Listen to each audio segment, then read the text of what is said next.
Well, welcome today. Happy Mother's Day to those of you who are mothers. May God bless you for just doing such an important and a brilliant job in your world. If you're new today, welcome to you. My name is Jonathan. I'm the lead pastor here. Glad that you're joining us. We are in this series called Shadows, in which we've been talking about all these questions and some of the doubts that people struggle with when it comes to faith in Jesus. And along the way, we've been inviting you to submit your questions. And so if you still have questions, if you're like, yeah, but what about this? Or we didn't talk about that. Or you said this, but I didn't understand it, or didn't agree with it, or whatever it is, if you want, fire those in, because we're gonna start answering those questions pretty quick. So you can send it here to the QR code that's on the screen.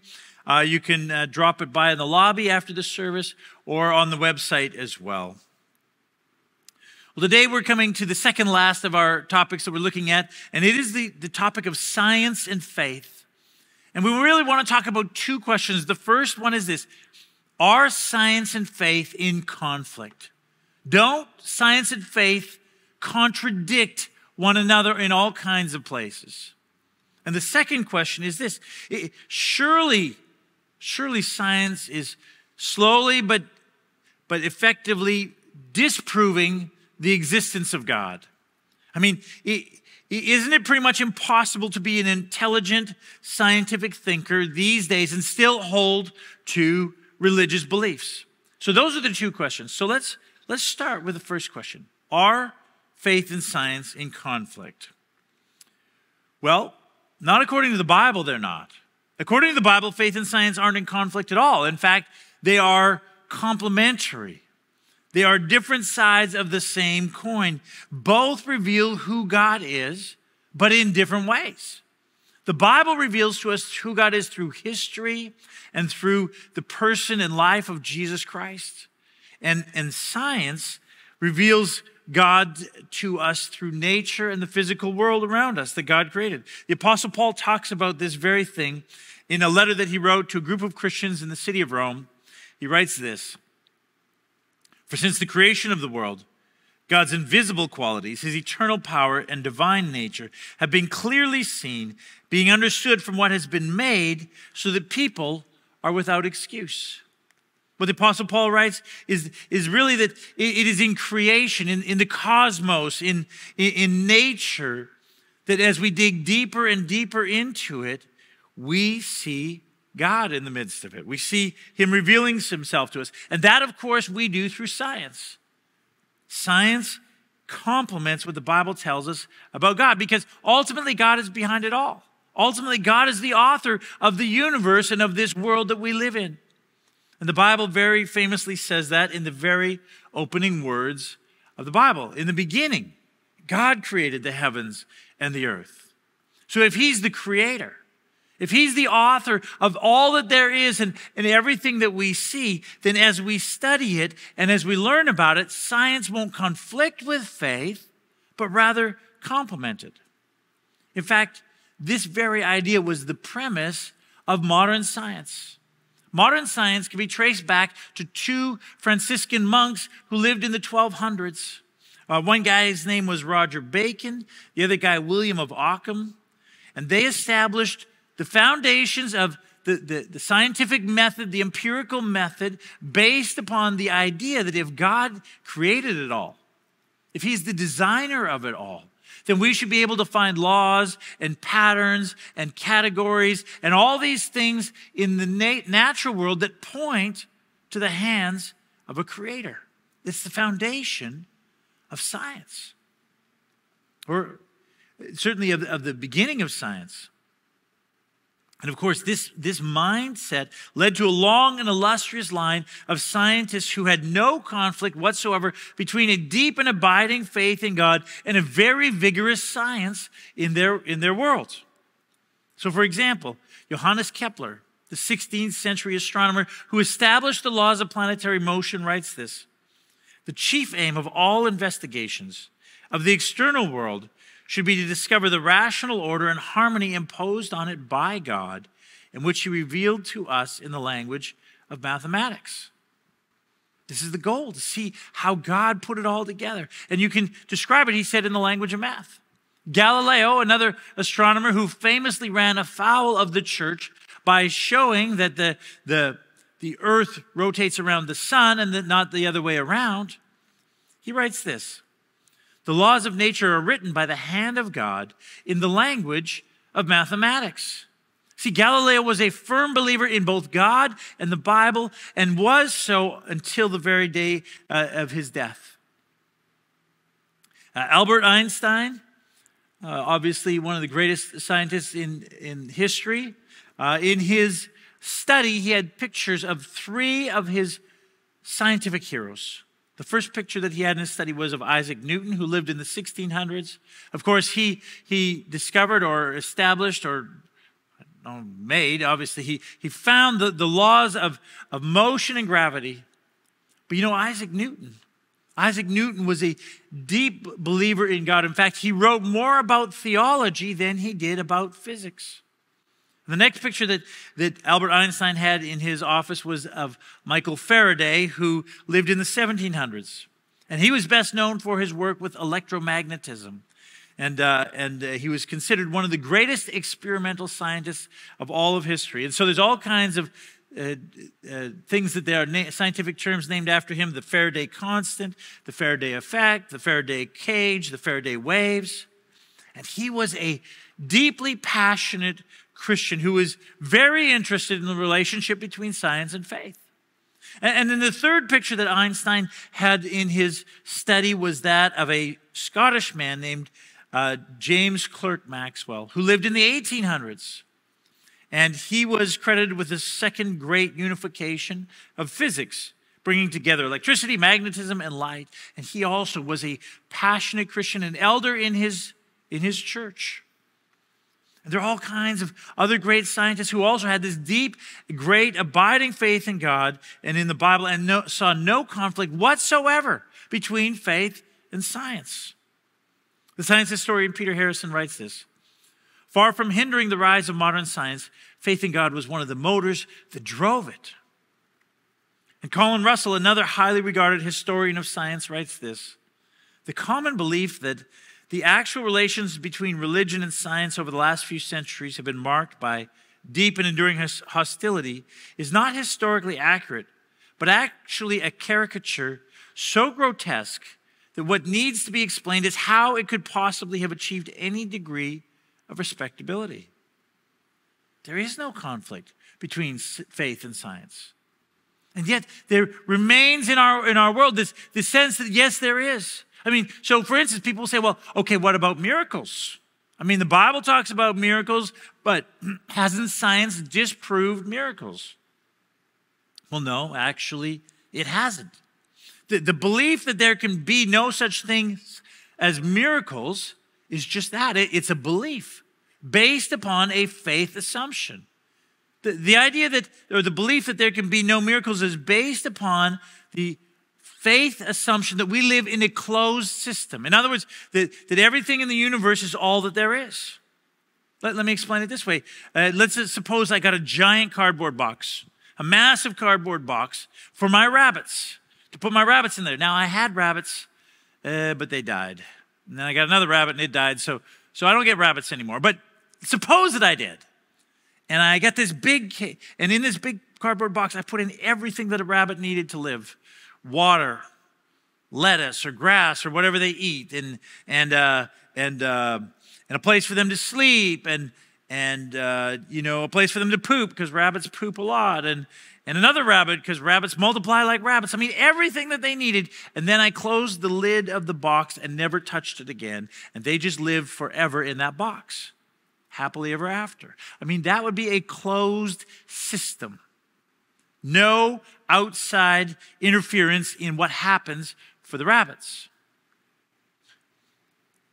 But then let's suppose that instead of that, I actually put a lid on that box. And so one day when the rabbits were sleeping, I reached in and I put a giant orange crunchy carrot there, and then went away and stepped back again. In the morning, when one of those rabbits got up and say, "A carrot fell from the sky," he'd say to his other rabbit friend, "Hey, did you put it there?" He's like, "No."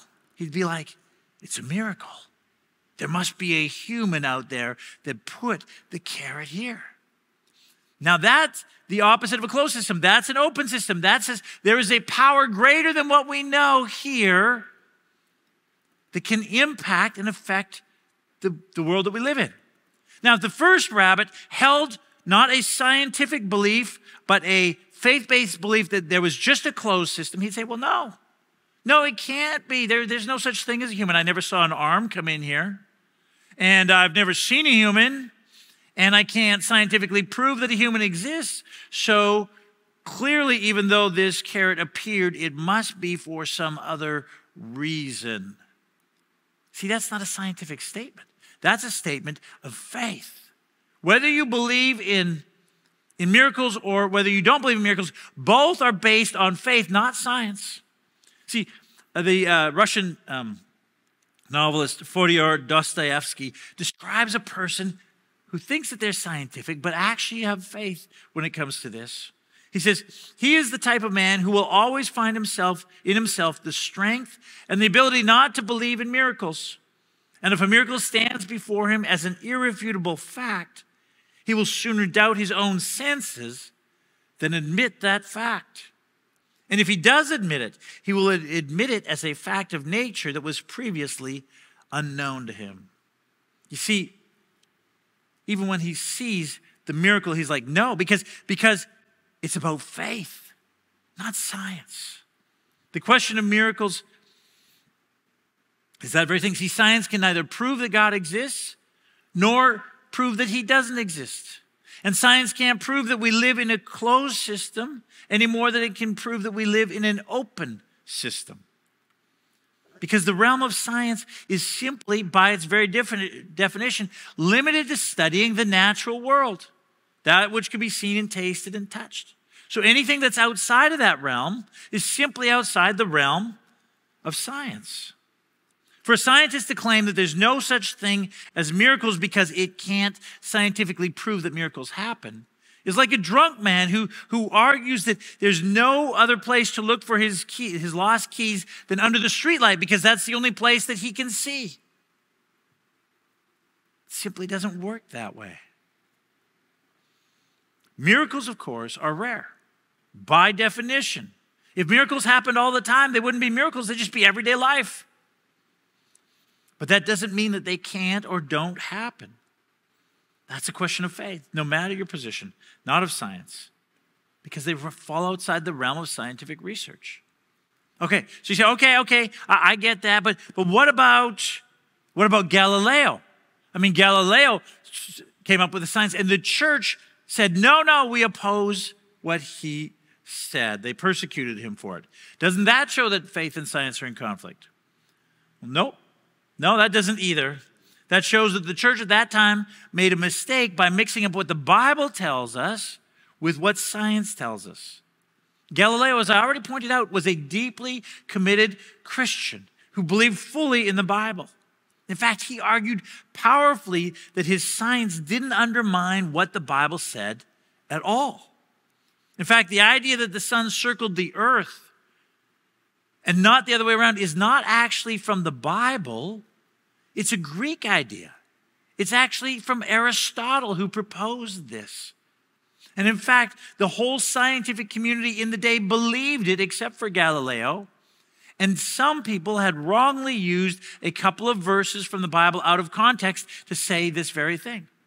So what Galileo did when he said that the earth circled the sun and not the other way around is he stirred up a hornet's nest in the scientific community who began to apply pressure on the Pope to stop him from what he was doing.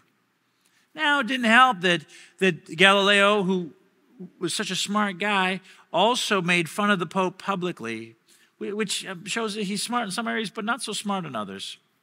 But the fact of the matter is, when you actually get to know the story of what went on, the question was not one of conflict between faith and science, but one of political pressure that was taking place. But the church, nevertheless, should have never used the Bible to do battle in the area of science. I mean, 1,100 years earlier, the great church father Augustine had warned about the danger of trying to use the Bible as a science book. Listen to what he wrote. It is a disgraceful and dangerous thing to hear a Christian presumably giving the meaning of Holy Scripture, talking nonsense about these topics. For instance, science. If unbelievers find a Christian mistaken in a field which they themselves know well, and hear him maintaining his foolish opinions about the Bible, how are they going to believe the Bible in matters concerning the resurrection of the dead, the hope of eternal life, and the kingdom of heaven? See, this is the mistake that the church made in Galileo's time. They presumed that the Bible supported a scientific position that it did not. And in the process, they did damage to the message of the gospel that still ripples out today, hundreds of years later. And that should be a warning for us. I mean, today there is huge debate among Christians about the question of evolution and how it relates to what the Bible teaches us about creation. And the fact of the matter is that on both sides of that debate and everywhere in between, there are Christians who hold to a very high view of the Scriptures, who believe that every word of the Bible is the inspired word of God, who hold very different positions on this question. But wherever they stand, one thing is clear, and that's this, that the opening chapters of Genesis are not primarily concerned with science. If they were, the opening chapters of Genesis would talk in scientific language about things like formulas and scientific categories and descriptions of technical details, but they're not. And that lack of scientific detail is not an oversight. And now listen carefully, please, before you send me your emails. I'm not saying that the Genesis doesn't have a lot to say about how this world was created, but it has a much more important message than how. Its primary message is who. Who created this world? And who are we in light of who created this world? And what is life about? And how do we relate to God? And how do we relate to each other? Because, you see, those are the questions that science can't answer. The Nobel laureate Sir Peter Medawar, in his book Advice to a Young Scientist, writes this: "There is no quicker way for a scientist to bring discredit upon himself and upon his profession than roundly to declare that science knows, or soon will know, the answer to all questions worth asking. The existence of a limit to science is, however, made clear by its inability to answer childlike elementary questions that have to do with first and last things. Questions such as, how did everything begin? What are we all here for? What is the point of living?" See, just as Christians run into problems and dangers and pitfalls when they try to use the Bible as primarily a science textbook, scientists run into the same pitfall if they try to use science to talk about the important things of life that science doesn't have the answers to. And that's the case for science. It has limits. My daughter is a brilliant baker. She bakes all the time. It's a joy for my heart. I'm working to make sure it's not too joyful for my stomach. But imagine that one day I come home and she has baked a beautiful 3-layer chocolate cake with chocolate mousse on the inside and chocolate icing on the outside and chocolate chunks everywhere in between. I mean, it is a piece of art. Now imagine that I brought in a bunch of scientists and said, I want you to tell me about this cake.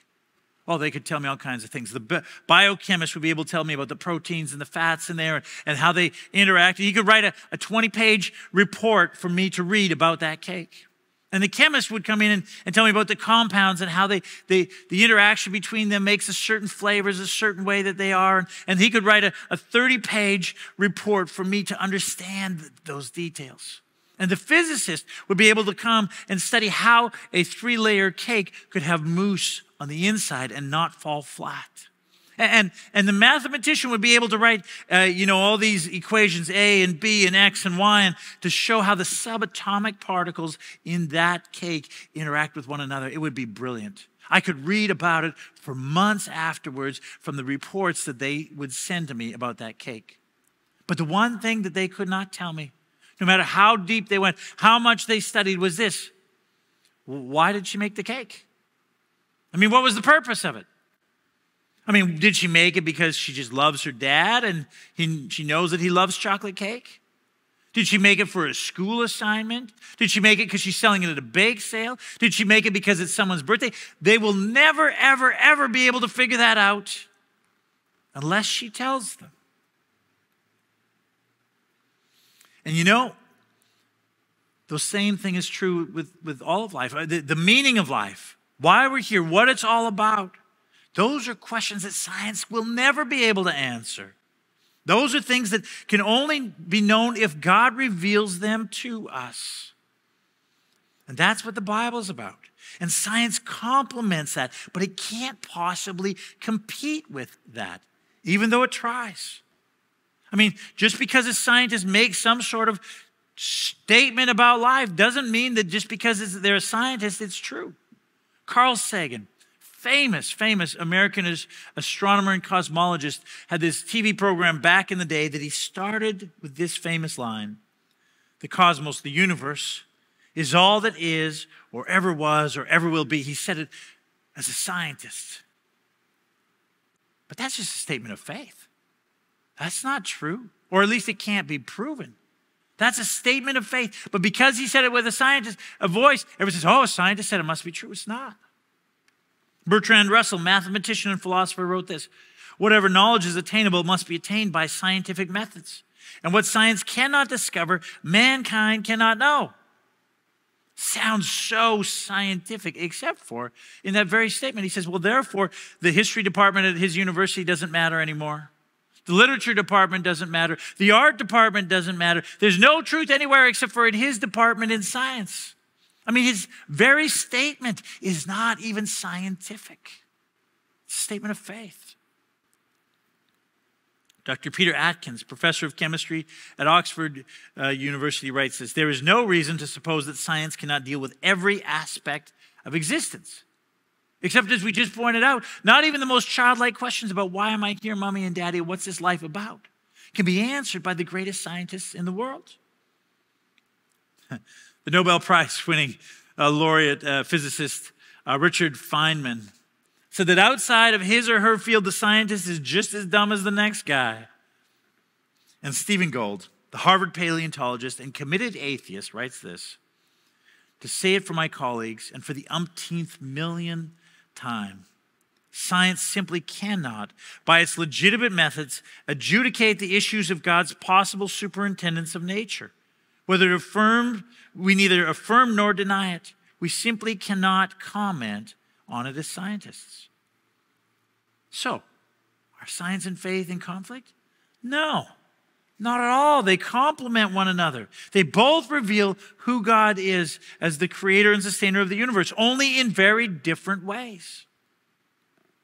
Okay, that's the first question. The second question is this: okay, but isn't science slowly and surely disproving the so-called existence of God? I mean, isn't everything that we attribute to God actually being able to be explained by science? Isn't it kind of awkward, kind of embarrassing to think that you can think scientifically and intellectually in this world and still hold to religious beliefs? Well, again, the answer is no, not at all. In fact, the more we learn in science, the more it points toward God and not away from him. It's fascinating. Take the Big Bang Theory, for instance.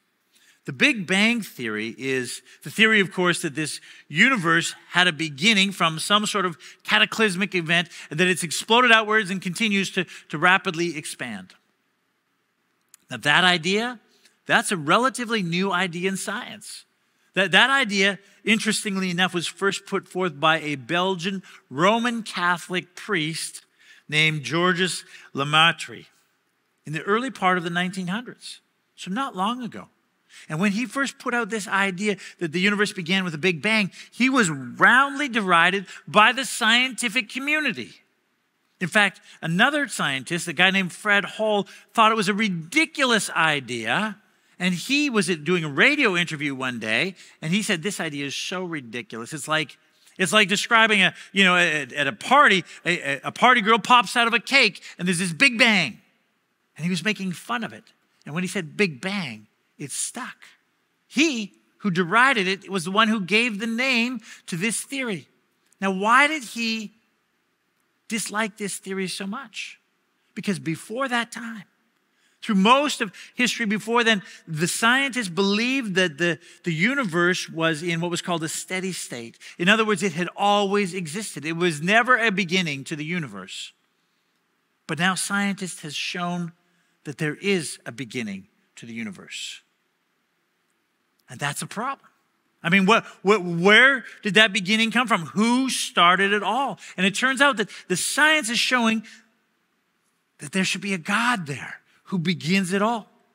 NASA scientist Robert Jethro writes this: for the scientist who has lived by his faith in the power of reason, the story ends like a bad dream. He has scaled the mountain of ignorance. He's about to conquer the highest peak. And as he pulls himself over the final rock, he is greeted by a band of theologians who have been sitting there for centuries. The more we learn about science, the more it points toward God, not away from him.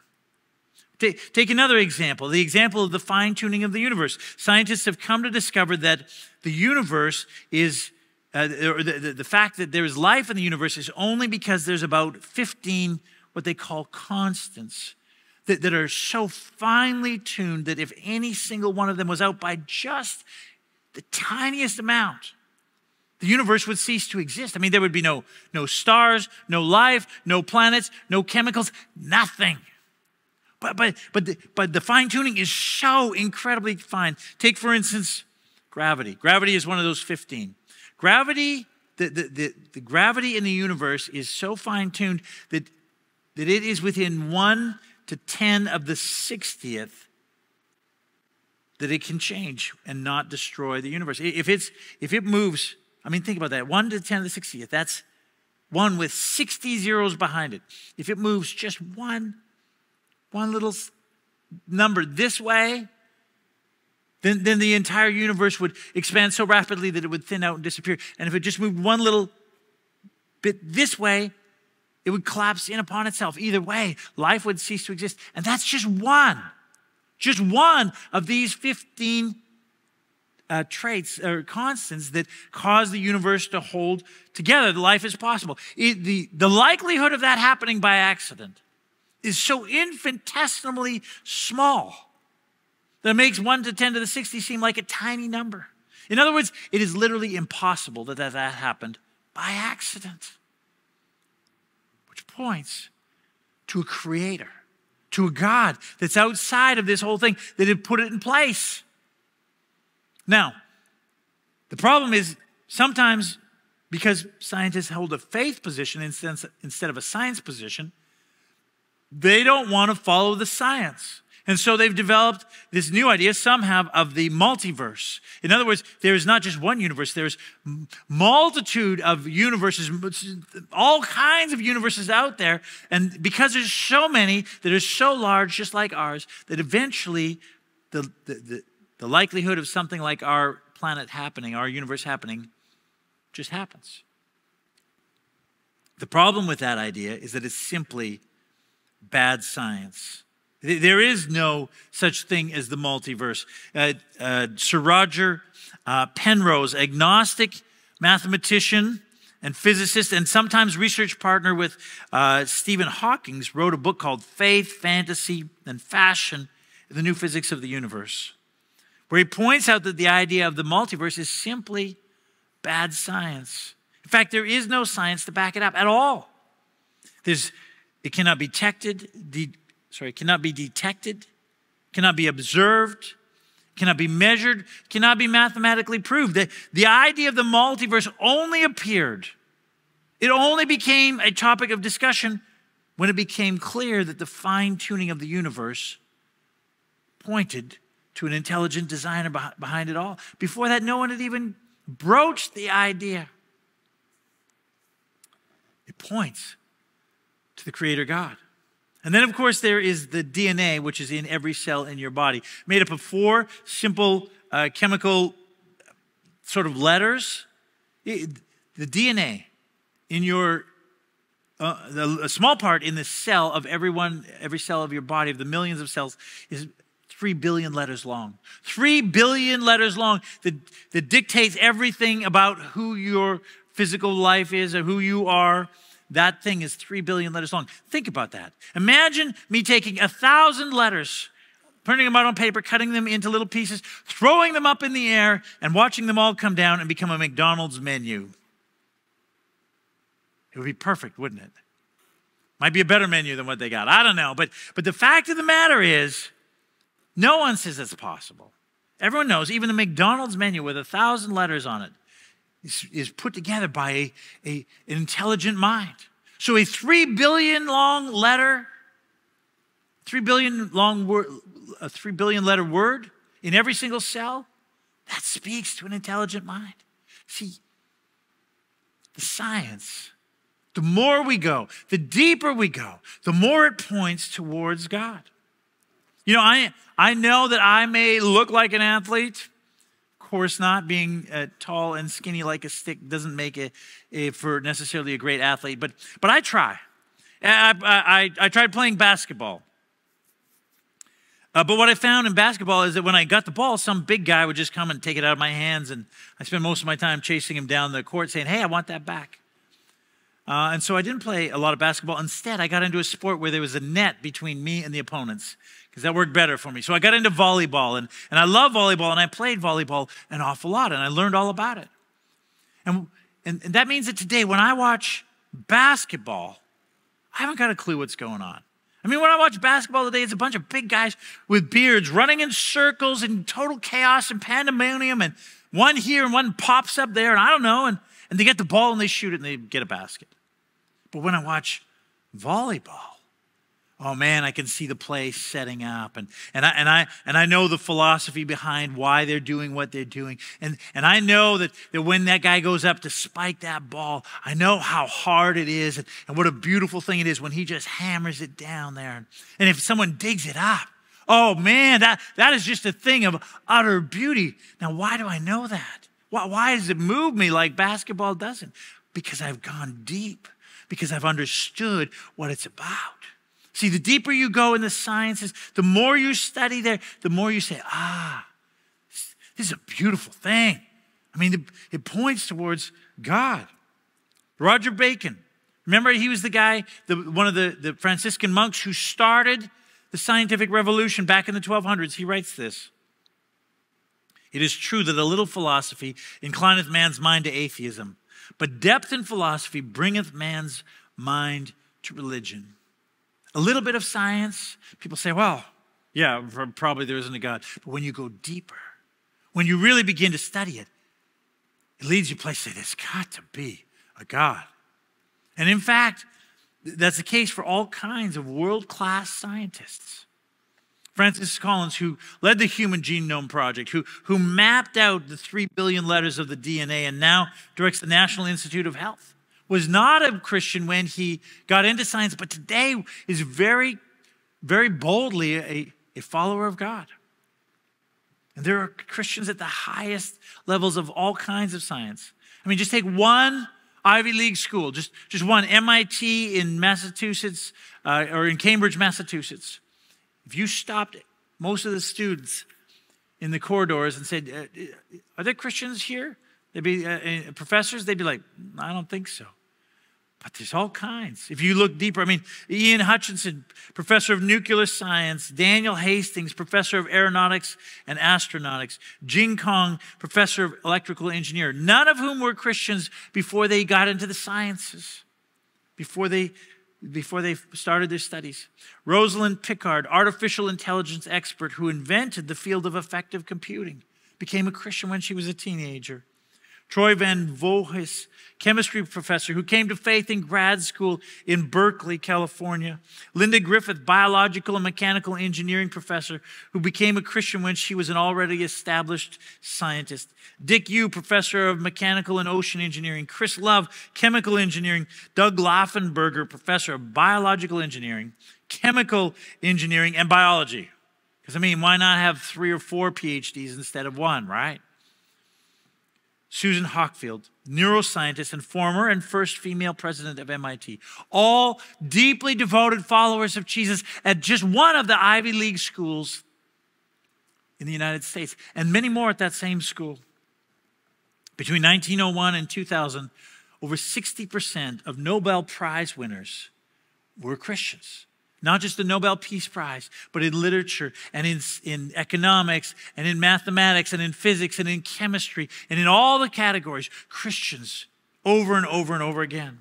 And the statistics show that the young cohort of new scientists are getting progressively more religious, not less. See, science doesn't point away from God. It points to God. And of course, you can be a deeply intellectual, scientific thinker and hold very strong belief in God. All kinds of brilliant scientists do it.